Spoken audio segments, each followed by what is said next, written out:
বন্ধুরা, WB top tuition ক্লাসের পক্ষ থেকে তোমাদেরকে স্বাগত। তো বন্ধুরা, আজ আমরা দেখে নেব খুব সহজে কীভাবে এক নিমেষে আমরা ভগ্নাংশগুলির লসাগু নির্ণয় করতে পারি। তো বন্ধুরা দেখো, আমাদের এখানে এই কটি ভগ্নাংশের লসাগু নির্ণয় করতে বলা আছে। সেক্ষেত্রে দেখো, আমরা যেটা করব সেটা হচ্ছে কি,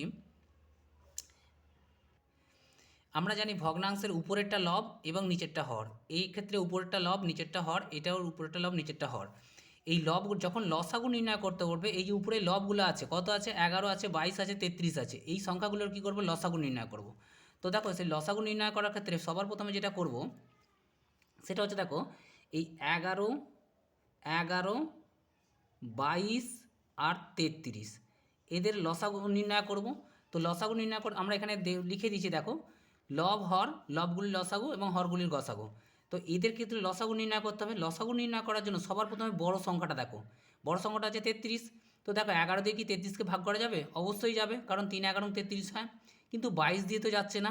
তা সেক্ষেত্রে এই 33কে যেহেতু গেল না, সেই জন্য 33কে আমরা এই বড় সংখ্যাটিকে 2 দিয়ে গুণ করবো। কত পেলাম আমরা? 33 দুগুণে 66 হয়। তো দেখো এখানে 11 দুগুণ 6 11 66 হবে, এবং 3 22 66 হবে, এবং 33 দুগুণে 66 হবে। তাহলে লসাগু কত পেলাম আমরা? লসাগু এখানে বলবো, এক্ষেত্রে আমাদের লসাগু হলো কত? 66। আর দেখো নিচে কত আছে, নিচে দেখো আছে 25, 75 এবং 50। এদের কি করতে হবে? এদেরকে গসাগু নির্ণয় করতে হবে। এখানে দেখো বলে দেওয়া আছে হরগুলির গসাগু নির্ণয়, হরগুলির গসাগু। তো সেক্ষেত্রে দেখো আমরা কি করব, এই 25, 75 আর হচ্ছে 50 এদের গসাগু নির্ণয় করব। সেক্ষেত্রে দেখো সব থেকে যে ছোটো সংখ্যাটা আছে, কত? 25। 25 দিয়ে দেখো 75কে ভাগ করা যাবে? অবশ্যই যাবে, কারণ 3 25-এ 75 হয়, আর 25 দুগুণে 50। সেক্ষেত্রে আমাদের গসাগু কত হলো? গসাগু হলো 25। তাহলে আমরা ভগ্নাংশের যেটা গসাগু পেলাম সেটা হচ্ছে কেন? 66/25। এটি হচ্ছে আমাদের ভগ্নাংশের লসাগু।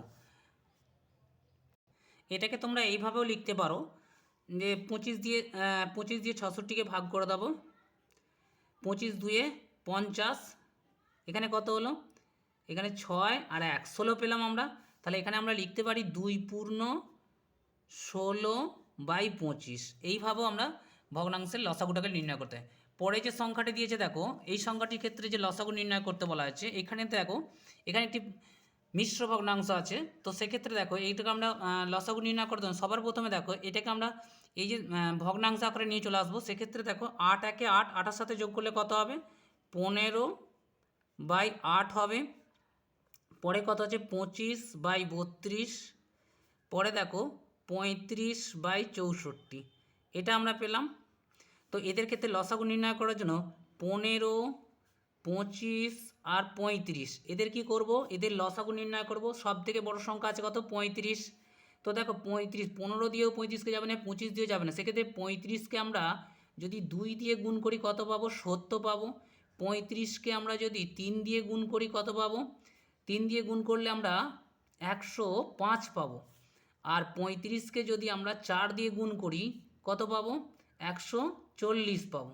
তো দেখো এখানে 15 দিয়ে আমরা দেখতে পাচ্ছি 70কে যাবে না, কারণ 5 15 75 হয়ে যাচ্ছে। 15 দিয়ে আমাদের 70কে যাবে না।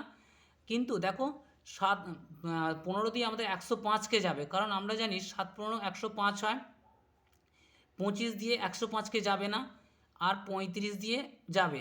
সেক্ষেত্রে 25 দিয়ে যেহেতু গেল না, আমরা কি করব? 35 × 5 করব। তাহলে কত পাবো আমরা? 35 × 5 করলে পাবো 175। তো দেখো এই 175কে আমাদের 15 দিয়েও যাবে, 175কে ভাগ করতে পারবো আমরা 15। তো দেখো এই ক্ষেত্রে আমরা দেখতে পাচ্ছি অনেকটা বড় হয়ে যাচ্ছে। আমরা 15 দিয়েও 75কে 175কে হচ্ছে না, ঠিক আছে। তো সেক্ষেত্রে আমরা যেটা করব, এই 15, 25 আর 35-এর এইভাবে আমরা দেখব। 5 দিয়ে গেলে দেখো 5 3 15, 5 5 25, 5 7 35।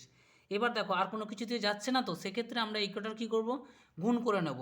তো 5 5 25, 7 25-এ কত হয়? 7 25-এ 100, 7 25-এ 175। 175কে 3 দিয়ে যদি আমরা গুণ করি, 175কে যদি আমরা 3 দিয়ে গুণ করি, 3 5 15, 5 হাতে 1, 3 7 21 আর 1 22, 2 হাতে 2, 3 1 3 5, তো 525 আমরা পেলাম হচ্ছে লসাগু। তো সেক্ষেত্রে দেখো আমরা লসাগু কত করব? লসাগু বলবো যে আমরা উপরে এখানে হলো 525। আর নিচেরগুলো দেখো, হরগুলোর করব আমরা গসাগু কত করব, 8, 32 আর 64। তো 8, 32 এবং 64। সেক্ষেত্রে দেখো গসাগু নির্ণয় সবচেয়ে ছোটো সংখ্যা কত আছে, 8। দেখো 8 দিয়ে কে ভাগ করা যাচ্ছে, 4 8 32 হচ্ছে, সেক্ষেত্রে যাচ্ছে। আর 28 64, তাহলে 8ই হচ্ছে আমাদের গসাগু। যেহেতু ছোটো সংখ্যাটা দিয়ে সব কটাকে ভাগ করা গেছে, 8ই হচ্ছে আমাদের গসাগু। তাহলে গসাগু লিখলাম আমরা 8। এটাকে আমরা এইভাবে লিখতে পারি যে 8 দিয়ে আমরা কি করব, এই যে 525 আছে, 525কে আমরা 8 দিয়ে ভাগ করলে 6 8 কত হয়, 48।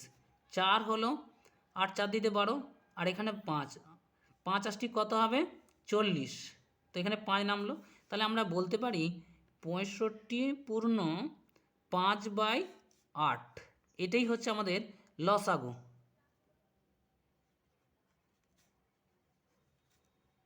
তো বন্ধুরা এইভাবে তোমরা খুব সহজেই তোমরা ভগ্নাংশগুলির লসাগু নির্ণয় করতে পারবে।